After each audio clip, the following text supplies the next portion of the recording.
So, isipin mo ito. Nakakita ka ng isang pangitiin. Tapos yung karibal mo sa pag-ibig, tahasang naligo gamit yung kulay dilaw na tubig na nanggaling pa mismo sa isang puso negro. Grabe. Sa septic tank talaga. Oo, sa septic tank, nakakadiri, di ba? Kumbaga, maiisip mo na baka masama lang yung kinain mo bago ka matulog kaya ka nananipig ng ganyan. Malamang o kaya nanood ka ng kung anong weird na palabas. Kaya nga eh. Pero paano kung sabihin ko sa'yo na para sa isang lalaki, ang mismong panganib na ito, yung nakakadiring imahe na ito, yung naging patunay ng kanyang malinis na buhi? Wait, paano naging patunay ng malinis na buhi yung dumi? Iyan ang malala. At hindi lang yon, nag-udyok pa ito sa tinatawag niyang banal na tungkulin mula sa Diyos. Alam mo kapag naririnig kasi natin yung salitang propesiya, ang inaasahan kaagad natin ay yung mga nagliliyab na palumpong, di ba? O yung parang sa mga pelikula. Exactly. O kaya boses na kasing lakas ng kulog sa tuktok ng bundok. Pero sa maraming pagkakataon, lalo na sa mga pinag-aaralan natin, ang mga sinasabing mensahe daw mula sa labas ay hindi naman dumarating sa pamamagitan ng mga nakakabinging himala. Paano ba siya madalas dumarating?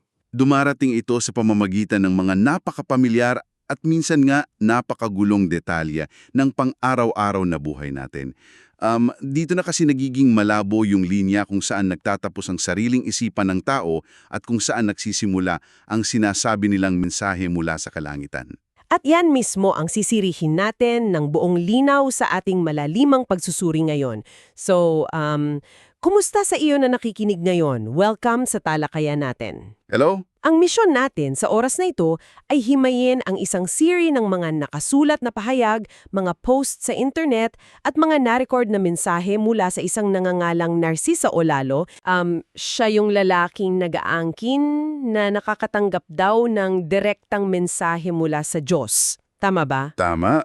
Isang komunikasyon na sinasabi niyang nagsimula pa daw noong taong 2013 at actually patuloy pa rin daw ito hanggang ngayon. Wow, tagal na rin pala. Oo, mahigit isang dekada na. Kaya susuriin natin kung paano niya pinagsasama yung mga karaniwang karanasan, kumbaga yung mga gawaing bahay, pati na rin yung mga naglalakihang konseptong espiritual. Pero bago tayo lumusong ng mas malalim dyan, kailangan muna nating ilatag ang ating malinaw na pananaw para sa talakayang ito. Oo, mahalagang paalala ito para sa mga nakikinig. Bale, ang layunin natin dito ay hindi upang patunayan o pasinungalingan ang mga espiritual na kapangyarihan o yung mismong relihiyosong pananampalataya na nakapaloob sa mga dokumentong ito. Wala tayong pinapanigan sa usaping pananampalataya at all. Exactly. Hindi tayo nandito para manghusga ng relihiyon. Tama, bilang inyong mga gabay, titingnan lang natin yung mga material na ito bilang isang, napaka-nakakabihaning pag-aaral sa sikolohiya ng tao. Kung paano ba nabubuo yung paniniwala at kung paano hinuhubog ng ating pang-araw-araw na pag-uugali yung inaakala nating banal na tungkulin. Himain natin kung ano ang mga nakasulat at kung bakit ba ito nagkakaroon ng malaking epekto sa mga taong naniniwala sa kanya. Totoo yan. At para sa iyo na nakikinig na yun, alam mo ba kung bakit napapanahon ang usapan natin na ito?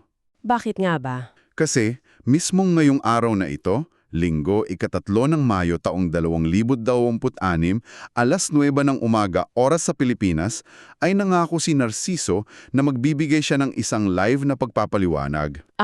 Tungkol saan daw? Tungkol mismo doon sa isang napaka-kakaibang panaginip o mensahe na ibinahagi niya kamakailan lang, kaya tamang-tama talaga na alamin natin yung pinanggagalingan ng lahat ng ito bago pa man siya magsalita mamaya-maya. Isang perfect timing para unawain yung pamamaraan niya.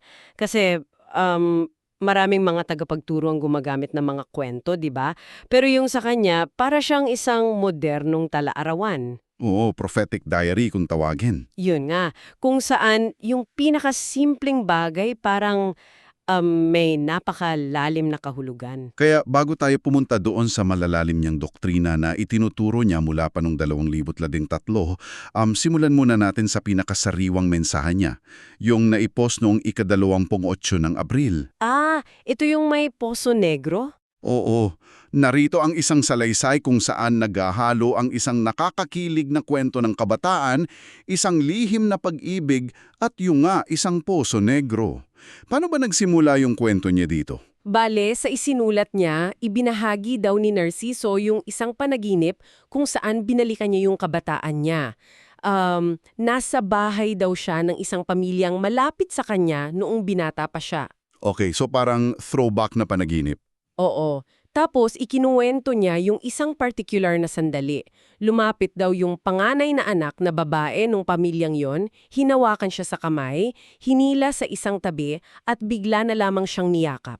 Teka, tama ba yung pagkakaintindi ko sa binasa natin kanina? Sa halip na matuwa o yakapin pabalik yung babae, itinulak niya ito papalayo. Eksaktong ganoon ang nangyari. Bakit naman? Ang dahilan niya ay napaka-practical.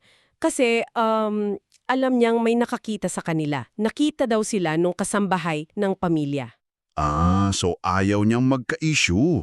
Tama! Kaya ang ginawa niya, sinundan niya yung kasambahay papunta sa kusina para sana pakiusapan na huwag nang mag-ingay tungkol sa nakita nito. Ngunit pagdating doon sa kusina, ibinunyag daw nung kasambahay ang isang malaking lihim. Ano daw yun? Matagal na palang alam ng kasambahay na may malalim na pagtingin yung anak ng amo kay Narciso. Sa katunayan, siya daw yung tinawag na first love o unang pag-ibig ng babaeng iyon. Napakadetalyado naman ang kwentong ito para sa isang panaginip, di ba?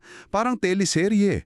Tapos, matapos siyang marinig yun, pumunta daw siya sa harapan ng bahay para kunin yung mga ibinabakong panggatong na kahoy. Oo, naghakot siya ng kahoy pabalik sa kusina. Dito na nagiging pambihira ang takbo ng pangyayari. Kasi habang nagbubuhat siya ng kahoy, nakarinig siya ng boses mula sa likuran niya. Yung boses daw na mula sa Diyos. Oo, isang boses na nagpakilalang mula sa Diyos. Ipinaliwanag daw nung boses na nang dahil sa kasipagan at tunay na kalooban ni Narciso, kaya napaibig yung babae sa kanya. At kahit daw ngayon na may asawa at 2 anak na yung babae sa totoong buhay, nasa puso pa rin niya si Narciso. Wow! Alam mo, dito natin makikita yung isang napakagandang halimbawa ng tinatawag nating pagiging karapat-dapat sa aspektong moral o yung moral fitness. Ano ba ibig sabihin yan? Pansinin mo kasi yung dahilan kung bakit siya pinili ng boses. Hindi siya pinili dahil meron siyang kakaibang lakas o dahil nagmula siya sa isang mayaman na pamilya, 'di ba? Pinili siya dahil sa kanyang integridad. Dahil hindi niya pinagsamantalahan yung sitwasyon. Precisely. Ang hindi niya pagsamantala sa sitwasyon kahit na alam niyang minamahal siya nung babae at madali sana itong abusuhin ang mismong katangian kung bakit siya ginawang kasangkapan. Sa maraming kasaysayan kasi ng relihiyon at paniniwala, ang pagpipigil sa sarili sa harap ng tukso ang pinakamataas na uri ng kapangyarihan. Naiintindihan ko yung lohika niyan. Ang pagpipigil sa sarili ay tanda nga naman ng mabuting pagkatao. Pero teka, kailangan tong questionin ito ng konti. Sige, ano yon? Habang napakaganda ng mensahe tungkol sa pag-iwas sa pananamantala, bakit kailangang maging napakabagsik nung dulo ng panaginip? Yung tungkol doon sa kasambahay na lalaki. Oo, kasi sa huling bahagi ng post, nakita niya yung isa pang lalaki, yung kasambahay na lalaki, na isa rin pala sa mga nanliligaw dun sa babae.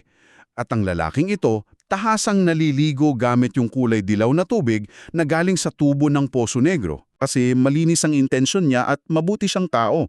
Pero hindi ba medyo mapaghigante o malupit na isipin yung karibal mo na lumalangoy sa dumi ng tao? Oo nga, no. Paano naging tanda ng kabutihan na makita ang kapwa mo sa ganitong nakakadiring sitwasyon? Medyo weird lang. Actually, isang napakatalim na obserbasyon yan. Sa unang tingin kasi, tila nga mapanghusga at malupit siya, di ba? Oo, parang pinaparusahan niya sa isip niya. Ngunit kung susuriin natin ito mula sa pananaw ng evolusyonaryong sikolohiya, makakakita tayo ng malinaw na dahilan kung bakit ganito ang takbo ng isip nating mga tao. Paano yun nagiging psychological? Kasi ginagamit ng ating utak ang pakiramdam ng pandiri upang protektahan tayo sa mga pisikal na sakit o mikrobyo, gaya nga ng mga matatagpuan sa isang septic tank. Ngulit, sa paglipas ng panahon, ginamit din ng utak natin yung mismong pakiramdam na ito para iproseso yung mga paglabag sa moralidad. Katulad kapag may ginawang napakasama ang isang tao, sinasabi nating nakakadiri ang ugali niya. Ganun ba yon? Tumpak. Kaya sa konteksto ng pangitain na ito, ang pagpapakita sa karibal na naliligo sa Puso Negro ay hindi lamang basta pagpapababa sa pagkatao nito. Kumbaga, symbolic siya. Oo, isa itong napakalakas na metafora ng isipan upang ipahiwatig na ang maruming intensyon ay katumbas ng nakakahawa at nakakadiring sakit. Isa itong mekanismo ng utak para lumikha ng matinding pagkakaiba. Ang kadalisayan at malinis na hangarin ni Narciso versus doon sa nakakalason at maruming intensyon ng mga karibal niya. Eksakto! Ang panaginip ay nagiging isang malinaw na salamin ng kanyang panloob na pamantayan kung ano ang tama at mali. Napakakalinaw niyan. So, hindi pala ito tungkol sa literal na paghihigante. Paraan lang ito ng utak niya upang iguhit yung malinaw na linya sa pagitan ng malinis at maruming motibo. Oo, ginagawang pisikal na dumi ang moral na katiwalian para mas madaling maintindihan ang isip. Okay, gets ko na. Ngayon, dahil napatunayan na sa panaginip niya at sa pagsusuri ng sarili niyang isip na malinis ang kanyang intensyon, ano na ang susunod na hakbang? Dito na ba papasok yung tungkulin niya? Oo, dito na natin makikita ang kanyang tinatawag na banal na tungkulin. Isang misyon na makikita natin ang paulit-ulit sa mga dokumento niya mula pa noong taong 2013. Matapos niyang patunayan yung katapatan niya, ipinagkaloob daw sa kanya ang isang napakaklaro na direktiba. At dito natin makikita kung paano niya binubuo at inoorganisa ang kanyang sistema ng paniniwala para sa mga tagasunod niya. Mayroong napakalinaw na utos. Nakasulat nga ito ng malalaking letra sa mga mensahe niya. Ang sabi niya, manggamot ka at mangaral. Napakalinaw ng instruction, di ba? Oo, may pagkakahati ng gawain. Sabi kasi ng boses sa kanyang salaysay, ako ang nagpapagaling, pero ikaw ang nanggagamot. Pansinin mo yung distinction na yon. At may kondisyon pa. Gagaling daw ang mga tao basta maniwala sila na ginagamit lamang siyang kasangkapan ng Diyos. Kahit marinig lang daw nila ang kanyang boses sa mga recordings, gagaling na sila. Alam mo yung linyang, ako ang nagpapagaling, ikaw ang nanggagamot, ay isang napakahusay na paghihiwalay ng responsibilidad, lalo na sa ganitong klaseng setting. Bakit mo nasabi yan? Kasi sa maraming claims ng mga taong nagpapagaling gamit ang pananampalataya, inaako nila ang lahat ng kapangyarihan. Ako ang magpapagaling sa inyo, ganyan. Oo, sila yung nagmamalaki. Ngunit kapag inaako mo ang kapangyarihan, inaako mo rin ang buong sisi kapag hindi gumaling ang pasyente. At kapag nagkaroon ng bigo, nawawasak ang buong sistema ng paniniwala nila. Ngunit sa pamamanaang ito ni Narciso, nililinaw niya na isa lamang siyang ahente o tagapaghatid. Alam mo, naisip ko lang, para pala itong konsepto ng isang opisyal na kinatawan o distributor sa isang kumpanya ng gamot, no? Paanong distributor? Isipin mo, para sa mga nakikinig, ang Diyos ang parang CEO na lumikha ng lunas at may-ari ng formula, habang si Narciso naman ang authorized representative na nag-aabot lang nito sa mga tao. Oo nga, ano? Di ba? Kaya kung hindi gumana yung gamot o yung lunas, hindi yung kinatawan ang sisihin. Kasi taga-abot lang siya. Tama, maaaring sasabihin nila na hindi sumunod yung pasyente sa tamang pamamaraan o baka naman hindi sila tunay na naniwala. Napakatalino nitong sistema kasi nililigtas nito si Narciso sa anumang pananagutan kung sakaling hindi mangyari yung himala. Kumbaga, hindi nakasalalay sa kanya yung resulta. Isang napakagandang paghahalin tulad niyan. At actually, sinusuportahan pa ito ng isang tagubili na ibinigay sa kanya. Ano yung isa pang tagubilin? Ipaubaya daw sa Diyos ang mga taong hindi naniniwala.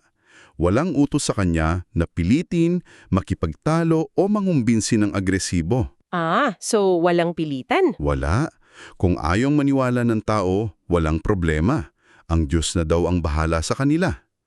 Mula sa pananaw ng pamamahala ng stress at pagkakabigo, ito ay isang napaka-epektibong paraan upang protektahan ang sarili laban sa pag-aalinlangan ng publiko. Totoo, tinatanggal nito yung matinding bigat sa balikat ng isang mangangaral. Parang sinasabi lang niya na, ginawa ko na yung trabaho ko, ibinigay ko na sa inyo, nasa inyo na kung tatanggapin ninyo o hindi. Exactly. Napaka-stress-free na approach. Pero may isa pa akong napansin sa doktrina niya na gusto kong himayin natin. May inutos kasi yung paraan ng pagtuturo eh. Sabi daw nito, kailangan mong ulit-ulitin ito para matuto sila. Yung power of repetition. Oo, kaya pala kung papanoorin mo yung mga tuwirang broadcast niya at babasahin yung mga inilathala niya mula pa nung 2013, palaging pare-pareho ang mensahe. Bakit napakahalaga ng paulit-ulit na pagsasabi?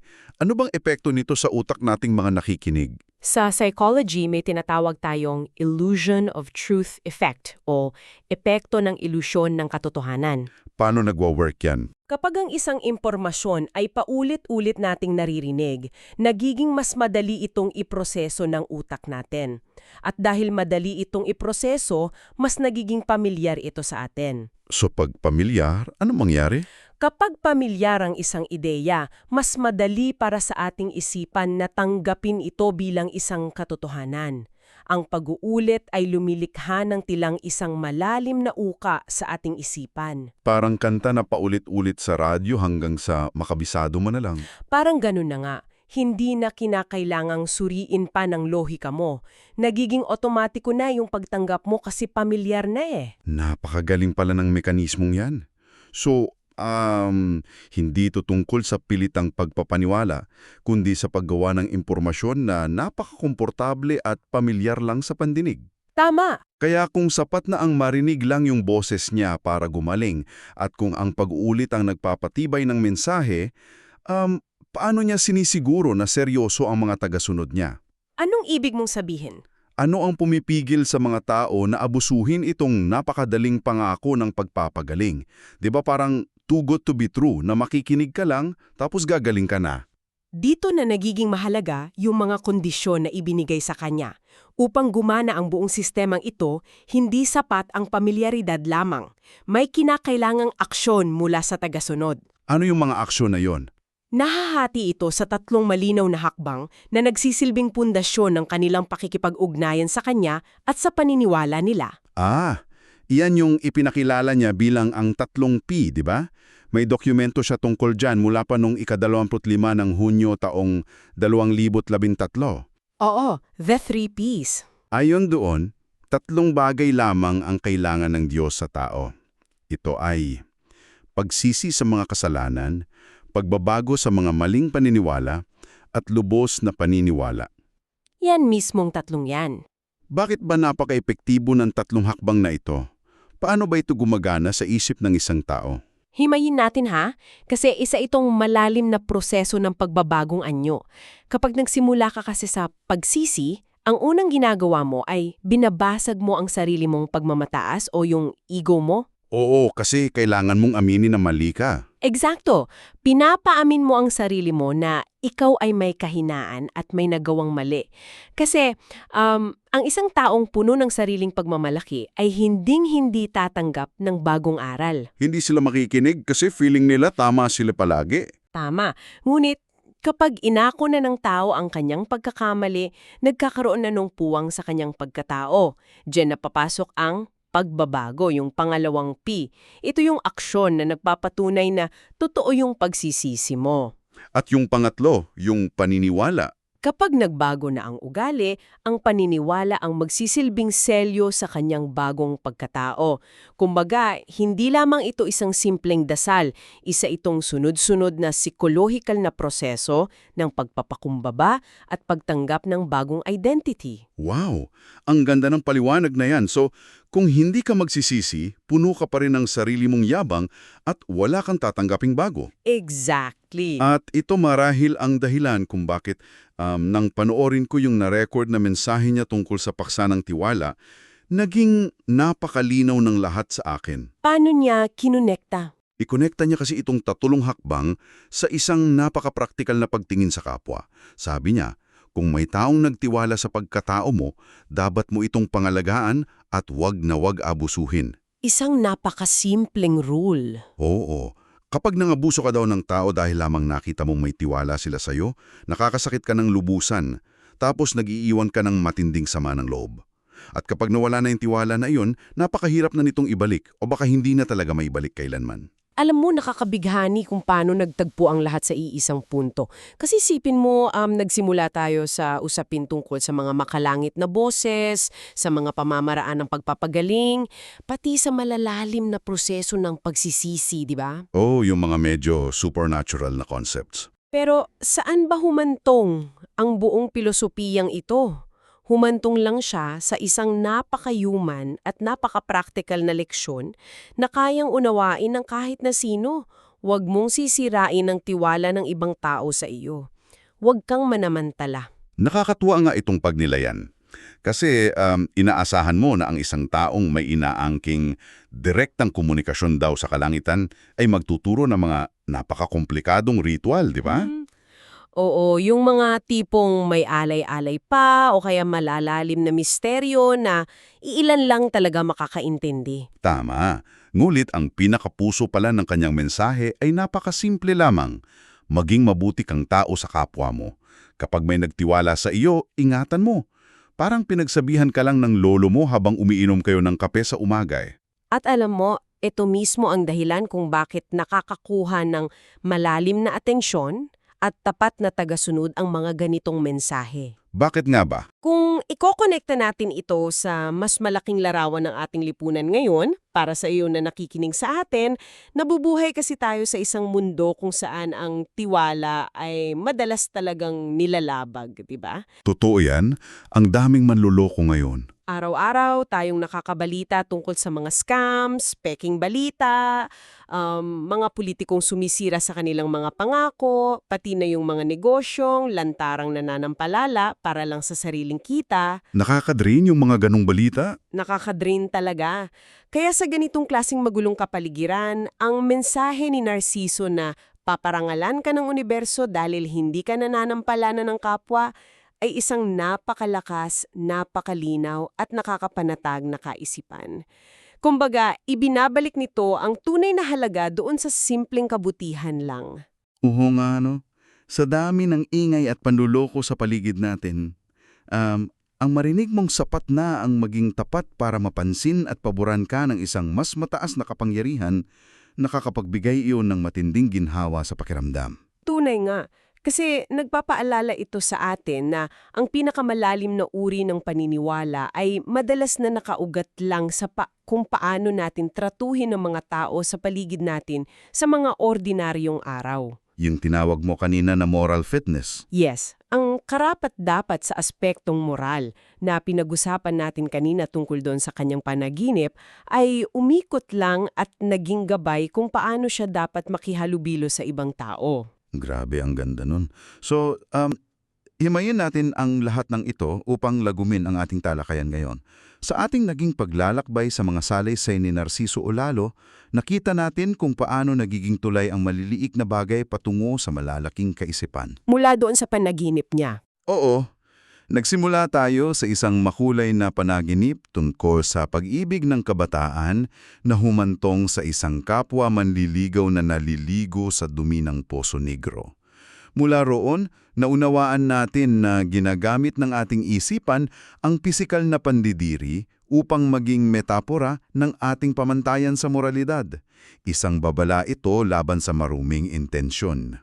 Tapos, sumunod naman, sinuri natin ang istruktura ng kanyang misyon sa ilalim ng utos na manggamot at mangangaral.